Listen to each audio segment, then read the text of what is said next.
Okay, quick video here I wanted to do for a while because this came up probably well over a year ago. One of my students, one of my black belts, is very compact, strong, competitive, and is getting really, or is really proficient with the body lock pass. It's very popular now, especially with no-gi.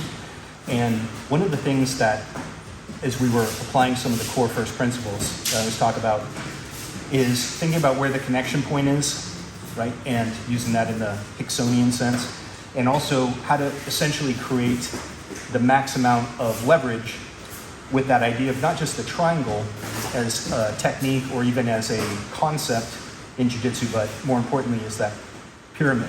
And thinking about the fact that the tip of that pyramid is always going to, it's not going to be rigid, it's going to have a degree of flexibility. That's the feel of connection, but that is the point at which you want to be able to either get maximum control where you're applying torque, or in a lot of cases to break your opponent's connection. Now in this case, what's going to be the limit of a body lock pass if Errol's coming in here, and right now I have my body like the bottom of a bowl or the bottom of a boat, right? So anytime I have hooks in, for instance, I want to always be in that more rounded posture.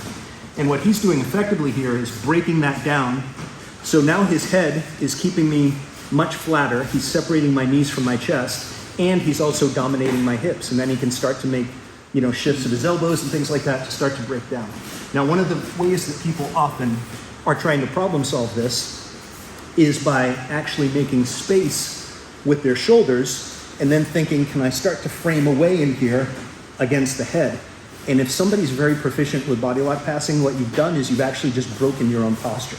Not saying you can't get away with it sometimes, but by and large, somebody's very skilled.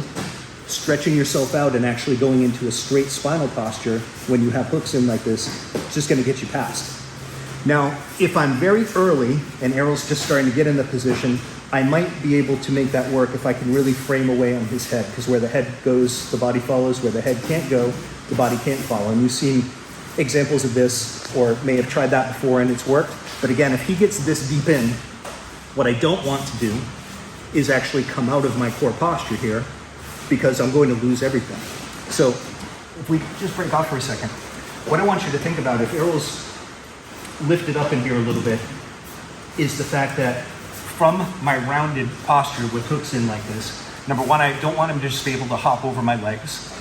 He's got to work for that. He's got to really dominate my hips and then my lower body to do that. I'm not going to give it away. The other thing is I'm not going to rely on framing when his head is already very tight to me. So I screwed up by the fact he's in that deep, but how can I reverse engineer this? Well, what I'm actually going to do is think, if I can just keep my hand to keep one of my arms to my body, then all I need to do is hollow out a little bit of space where my arm can come in, and now I've already got that there for me, which means I already have something set up on the defensive side if I lose the exchange. My arms aren't trapped on the outside. But how do I do that? Well, I want to be able to defeat where he's strong. His connection point is that arm position, whether he's just got the one hand wrapped around and he's kind of pinching his elbows in, or if his hands are actually connected somehow. That's the limit on me, right? So how can I break that with body mechanics, not just trying to push and frame away? So what I want you to look at here is I'm connecting with my hooks, and then I'm thinking about, instead of using my arms are going to be very passive, right? They're just there as a check to maintain space, but all I'm going to be doing is actually creating a pyramid here, right? Where I'm going to be applying torque, which is going to be his elbow right on my hip, and doing all the work to break down his arms where he's strongest right now with my hips, basically the whole body mechanics. So connecting with my legs, in particular this far hook, and then from here, staying in a balled up position and moving against the limit, which is, if I'm on my right hip, it's going to be his elbow right here on my top hip, my left hip. And so that's the tip of the pyramid where I'm applying the most pressure right now, okay?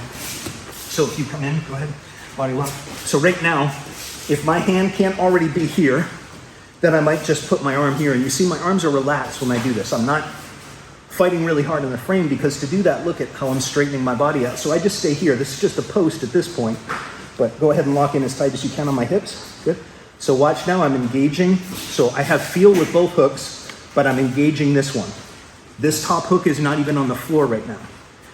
This is just a post. It's just queued up to keep him where he's at. Now just watch this motion. Okay? So I'm extending off of this hook. There's pressure here as well on this hook, but this hook here is what I'm actually moving away from. And you see how right here, whereas before when I was trying to frame, he was super tight on my hips. Errol's a strong guy. Right now I created all this space. So just watch where my arm goes from here. Space, boom, dropping it in now. So what does that mean? Now, if Errol tries to come over this leg, if he proceeds, okay, I'm staying in a ball, I already have my underhook queued up here, okay? So it's just ready to go, and I actually still have a pretty decent position. And if he wants to go hop in that direction, I'm already connected to him, and I can stay with him, okay? So you're basically making yourself like glue, but you're staying folded up into that accordion position, which gives you the most leeway. And once I can separate some space with my hips, I can always drop my hand in there. So now it's occupying that space, and I'll always at least have an underhook. Just so you can see it from the opposite side. Come on in. Good. So from here, I got trapped with my arm on the outside, so just nice and relaxed, just posting here. My elbow is just connected to his body, but I'm not trying to move him. He's owning that right now. This is a real limit on him. This near side's gonna start to work on my hip and my leg to start to crush that down so he can come across. So all I'm doing here is biting in, creating a connection with my legs, and now I rely on the hip mechanics, right, to apply torque at the tip of the pyramid, right? Imagine this pyramid here, so this is the bottom base, that's the tip, right here. Opening that up. Okay, you see how even somebody strong, you do this on people much larger than you can open up that space. Now from here, right, now I can either start to really make that framework for me, or just drop my arm inside. Now I've got my underhook there. So even if he passes, I'm in a very good position to pick that up as he comes through. He wasn't able to dominate with his own body lock / underhook. So go ahead and try that out.